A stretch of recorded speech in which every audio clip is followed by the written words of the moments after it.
Assalamualaikum warahmatullahi wabarakatuh. Selamat pagi anak-anakku.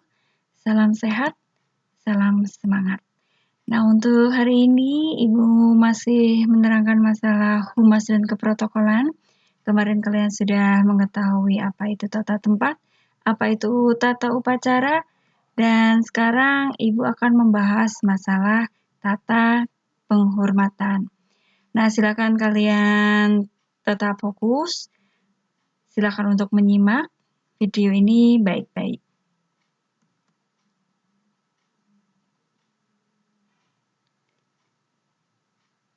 Nah, dasar dari tata penghormatan ada di dalam pasal 31 Undang-Undang Nomor 9 Tahun 2010, yaitu pejabat negara, pejabat pemerintahan, perwakilan negara asing, dan atau organisasi internasional, serta tokoh masyarakat tertentu mendapatkan penghormatan.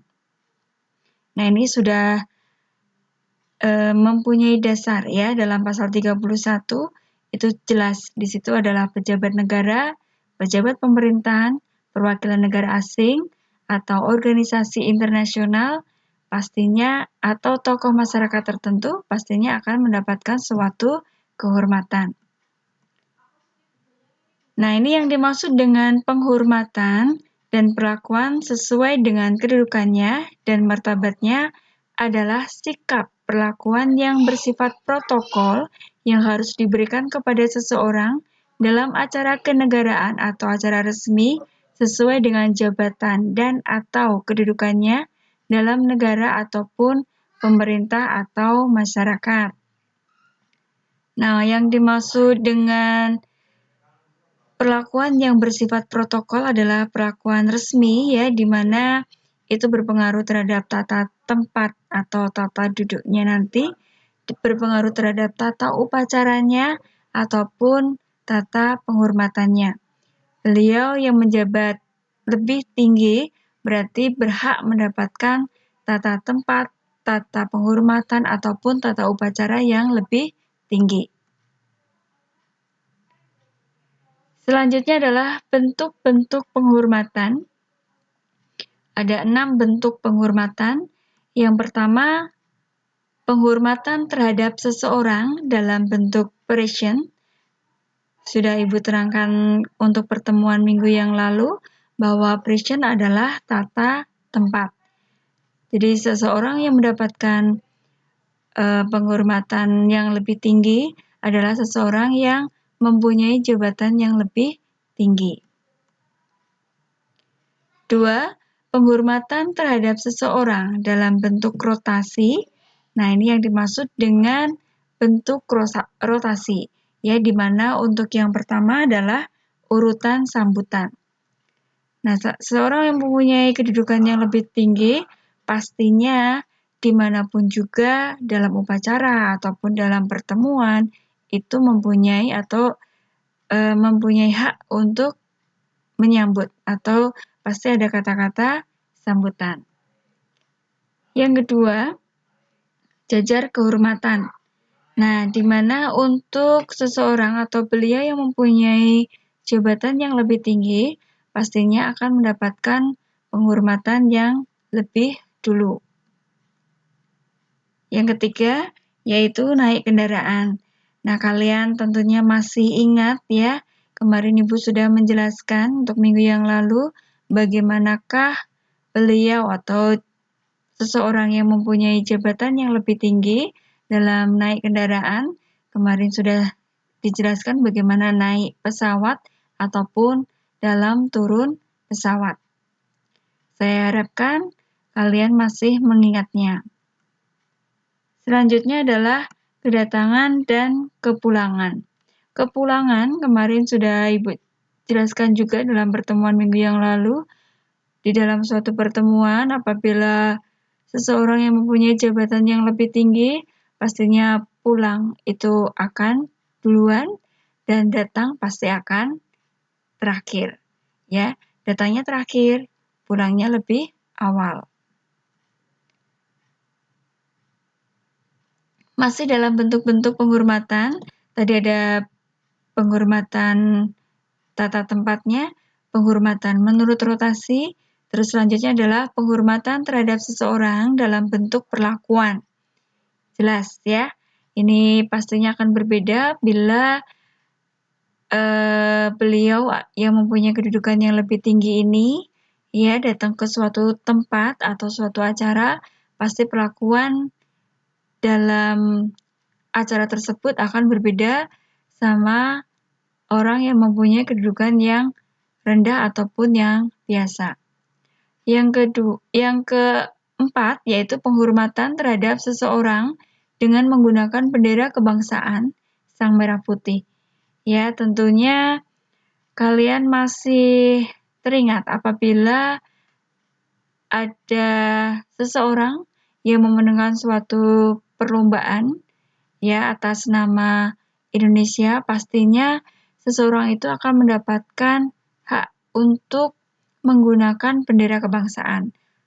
Ya, yang sering kalian lihat adalah atlet-atlet Indonesia yang mendapatkan juara satu ataupun juara-juara tertentu yang membanggakan Indonesia, pastinya dia berhak untuk menggunakan bendera kebangsaan Indonesia atau bendera Sang Merah Putih. Terus selanjutnya yang kelima adalah penghormatan terhadap seseorang dengan menggunakan lagu kebangsaan Indonesia Raya.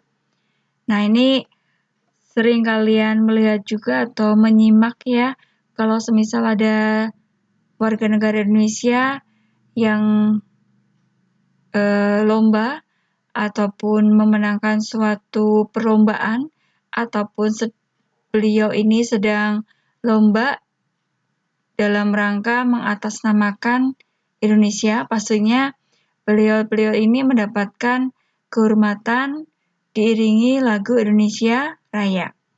Yang sering kalian lihat adalah waktu lomba olimpiade ataupun waktu lomba olahraga. Nah, yang keenam, ini adalah penghormatan jenazah.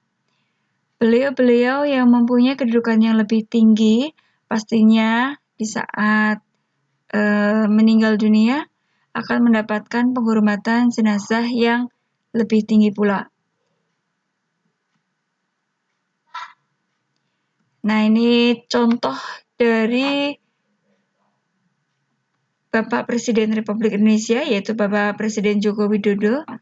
Ya, ini adalah memukul beduk, ya, disaksikan Ketua Pengurus Nahdlatul Ulama Said Akhli Sirat, ya, sebagai simbolis pembukaan Muktamar Nahdlatul Ulama ke-33 di Jombang, Jawa Timur.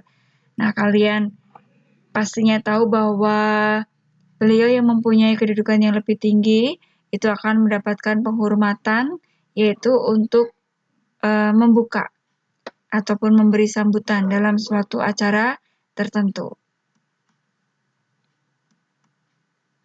Nah, lambang-lambang kehormatan negara kemerdekaan Republik Indonesia yang pertama adalah Garuda Pancasila. Ya. Yang kedua adalah bendera merah putih. Ini adalah lambang dari kehormatan NKRI. Ada lagu Indonesia Raya, ya, yang diciptakan oleh W.R. Supratman. Ini adalah lagu kehormatan NKRI juga. Selanjutnya, Presiden dan Wakil Presiden Republik Indonesia itu adalah lambang kehormatan NKRI, ya, yang biasanya setiap kelas itu pastinya ada gambar beliau sebagai Bapak Presiden Republik Indonesia dan Bapak Wakil Presiden Republik Indonesia. Selanjutnya adalah untuk Kepulauan Negara Republik Indonesia itu adalah lambang kehormatan NKRI juga. Nah, lambang-lambang inilah yang disebut dengan lambang kehormatan NKRI.